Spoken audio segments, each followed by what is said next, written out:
So, burnt toast theory. So, ito, yung pinapakita na yung ating minor setbacks o yung ating minor inconvenience o minor dilatories, yun pala yung ating blessing in disguise. O yun yung word na gagamitin ko. Yung burnt toast theory, kung ilalagay natin, yun yung blessing in disguise.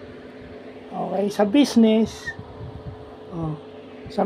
yun.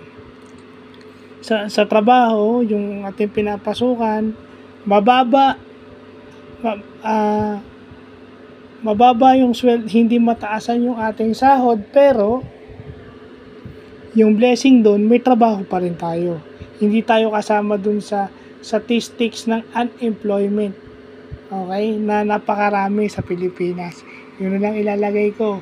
Lahat ng minor setbacks natin, may positive impact o may positive na dinadala sa atin. No, yun na nga yung burnt toast theory, parang yun na nga yung blessing in disguise.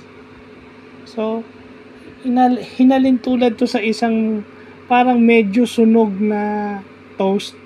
Diba? Yung medyo tostado yung toast mo pero masarap pa rin siya. Diba? So, yun, no? Pwede natin, yun na nga yung nilagay ko, business analogy, di ba? Halimbawa,